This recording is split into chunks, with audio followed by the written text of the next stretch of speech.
It's me again. जैसे कि कल आपको बताया था कि आज हम लोग नया टॉपिक स्टार्ट करेंगे, वो है इलेक्ट्रोलिसिस ऑफ एसिडिफाइड वाटर। तो चलिए देखते हैं। हालांकि ये टॉपिक बहुत इंपॉर्टेंट है किनको लिए, for ICSE class 10th, CBSE and 12th। चलिए स्टार्ट करते हैं। तो हमारा टॉपिक है electrolysis of acidified water. Okay, but आपको किस चीज़ समझना होगा क्या, जैसे कि वाटर एक नॉन इलेक्ट्रोलाइट है, ठीक है। तो इसको इलेक्ट्रोलाइट की फॉर्म में अगर हम लोग लेते हैं तो क्या करना पड़ेगा, एसिडिफाइड करना पड़ेगा, एसिडिफाइड वाटर। इसलिए हम लोगों ने टॉपिक डाला है the electrolysis of acidified water. Okay, अब एसिडिफाइड करने के लिए हमारे पास तो बहुत सारे एसिड्स हैं। एग्जाम्पल HNO3, HCl, फिर डाइल्यूट केस में देखते हैं dilute H2SO4, concentrated H2SO4। But हम लोगों ने कौन सा एसिड का इस्तेमाल किया है, ऑब्वियसली डाइल्यूट H2SO4 का। मतलब हम लोग यहाँ पे पानी को जो एसिडिफाइड बनाएंगे हम लोग इस्तेमाल करेंगे डाइल्यूट H2SO4। अब आते हैं क्वेश्चंस पे। जैसा कि आपको बोला गया था कि हर साल एग्जाम में, बोर्ड एग्जाम में आपको क्वेश्चंस वही पूछे जाएंगे जो सेम टू सेम होते हैं।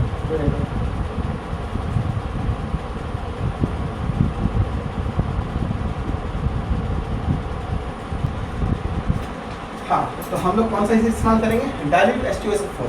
तो देखो बोर्ड में आने वाले, जैसा कि मैंने आपको बताया था कि हम हर एक वो क्वेश्चंस को करेंगे जो ICSE क्लास 10th में हर बार एज अ PYQ क्वेश्चंस पूछे जाते हैं। ओके, तो इस थोड़े से टॉपिक में ही आपको पहला सवाल मिलेगा कि सर हम लोगों ने HNO3, HCl या फिर कोई अदर एसिड्स का इस्तेमाल क्यों नहीं किया। तो देखो ध्यान से इसको सोचना और समझना। देखो HNO3, HCl ये सारे के सारे वोलेटाइल एसिड्स हैं। कैसे एसिड्स हैं, वोलेटाइल एसिड्स हैं। और वोलेटाइल एसिड्स ऐसे एसिड्स होते हैं जो इवापोरेट हो जाते हैं, ठीक है। अब देखो हमारे पास बच गया क्या, H2SO4। अब इसमें दो कैटेगरी आती है, either you can take a dilute or you can take concentrated, ठीक है। जब हम लोग आगे के चैप्टर्स को पढ़ेंगे, यानी कि स्टडी ऑफ कंपाउंड्स में जो हमारा 4th कंपाउंड है क्लास 10 ICSE बुक में, वो है H2SO4। तो आपको रीजंस और अच्छे से मालूम चल जाएगा दैट कंसंट्रेटेड H2SO4 एक तरीके से ड्राइंग एजेंट होता है, वो पानी को सोख लेता है। इस वजह से हम लोगों ने किस एसिड का इस्तेमाल किया, दैट इज H2SO4। क्लियर हो गया। मतलब जब भी हम लोग इलेक्ट्रोलाइसिस करेंगे वाटर का यूजिंग एसिड, तो हम लोग कौन से एसिड इस्तेमाल करेंगे, that is dilute H2SO4। Point clear है। ओके, अब हम लोग बात करेंगे सेकंड मोस्ट टॉपिक यानी कि क्वेश्चंस का।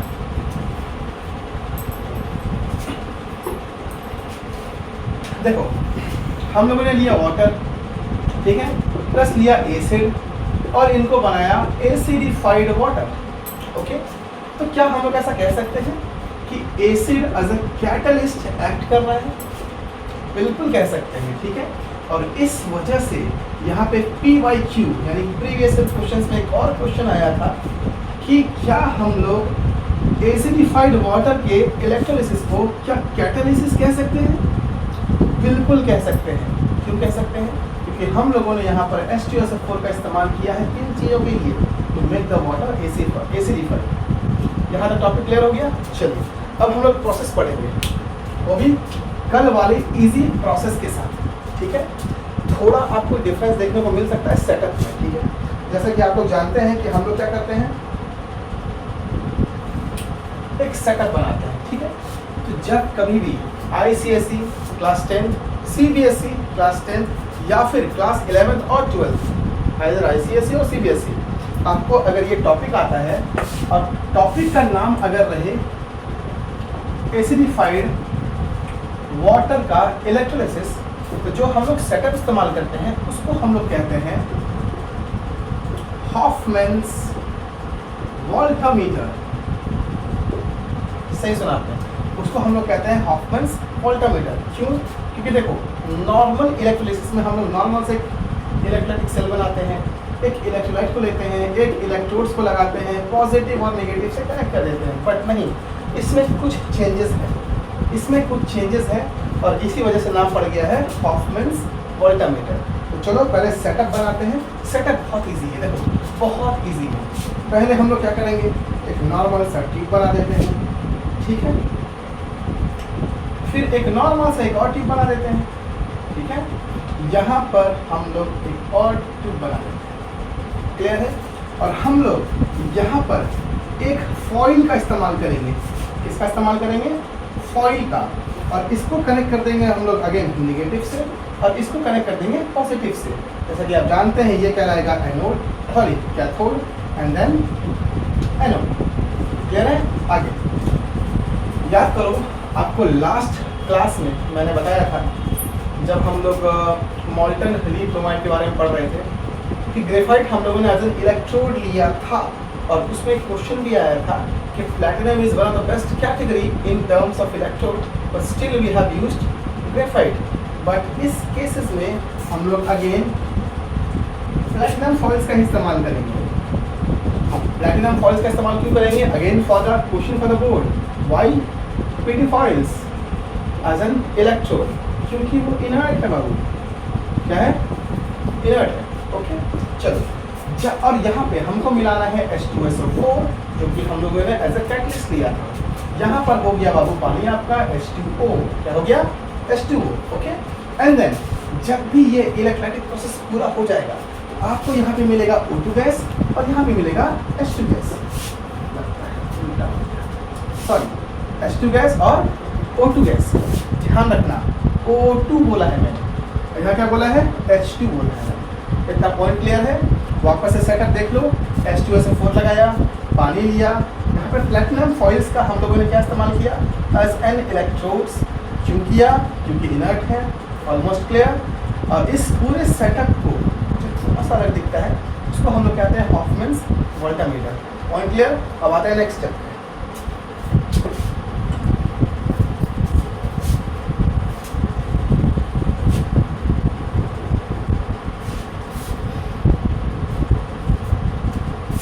मैं यहाँ पर आपको कुछ एनायंस का, एनायंस कह सकते हो, मैं आपको यहाँ पर कुछ बता रहा हूँ।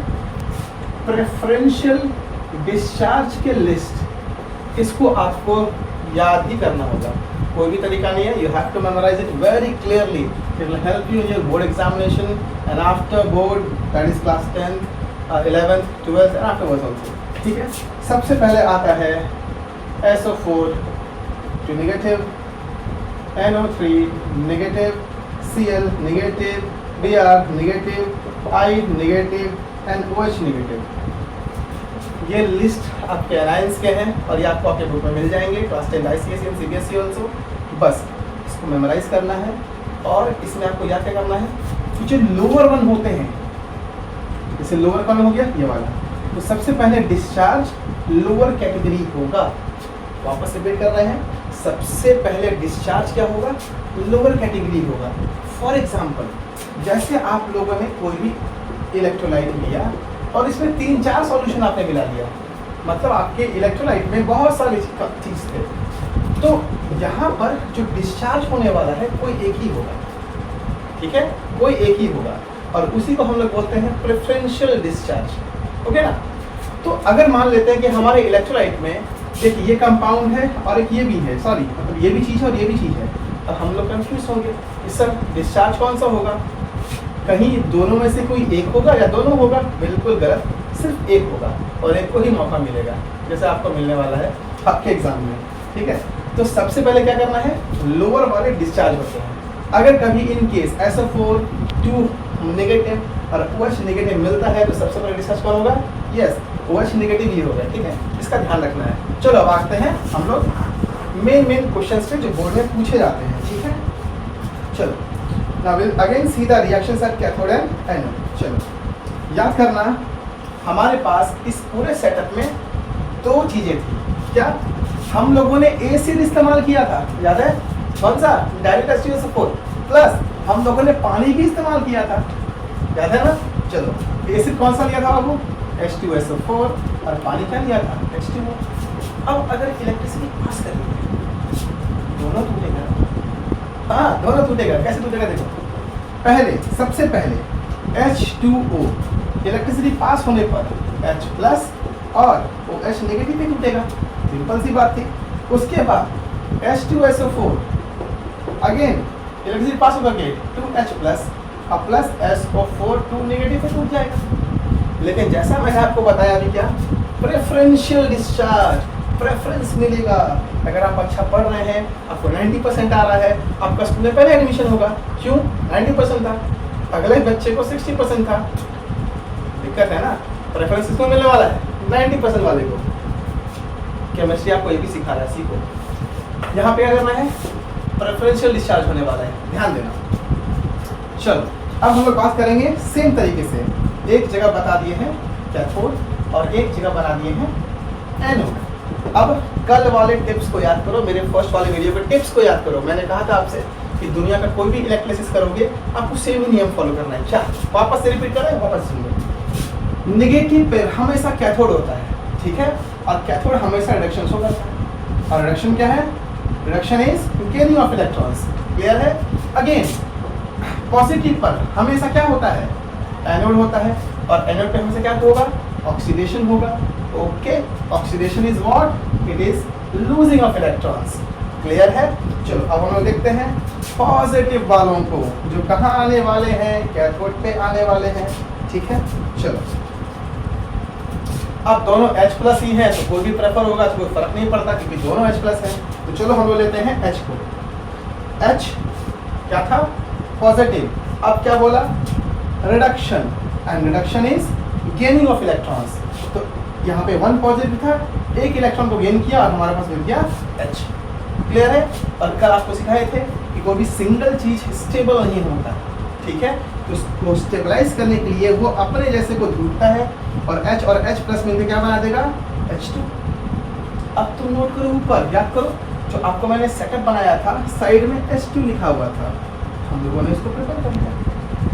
क्लियर है। अब आते हैं कैथोड, आई मीन एनोड। थोड़ा लेंदी होगा ये, पर आपको बैलेंस करने का तरीका बहुत ही सिंपल सिखाएंगे। ओके, चलो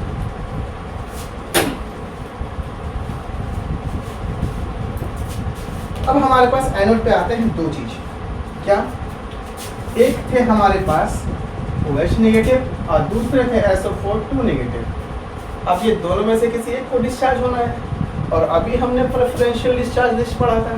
पहले कौन आ गए, प्रेफरेंस वाले, lower one will get discharge first, means OH सबसे नीचे था, तो हम लोग डिस्चार्ज पे किसको लेकर के आएंगे, OH को लेकर आएंगे। चलो अब यहाँ पे थोड़ा ध्यान देना है, थोड़ा ध्यान देना है। क्यों, क्योंकि साइड में जो हम लोगों ने लिखा था H2 के बगल में क्या बनाना था हम लोगों को, O2, है ना। अब देखो O2 कैसे फॉर्म करेगा, देख के लगता है O2 फॉर्म करेगा, नहीं बनेगा, देखो ध्यान से। और ये किसका रिएक्शन था, एनोड का।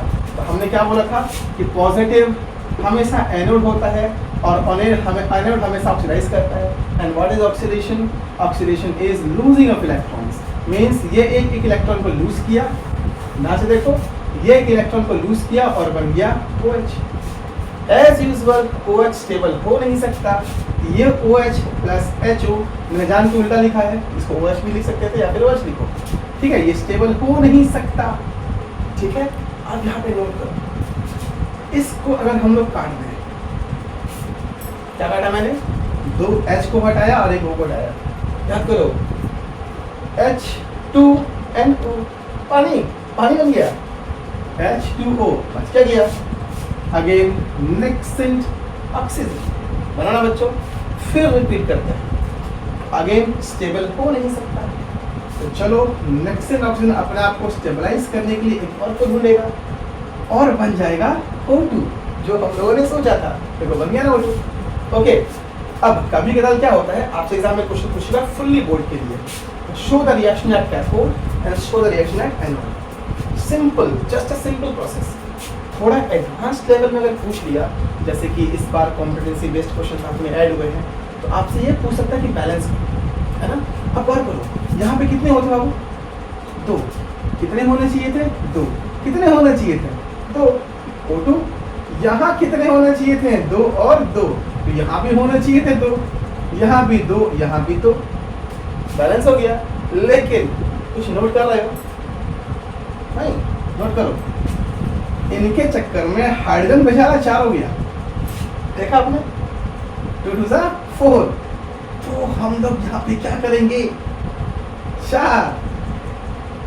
यहाँ 4 नहीं करना है आपको, आप सीधा सीधी पूरे इक्वेशन को 4 से मल्टीप्लाई कर दो।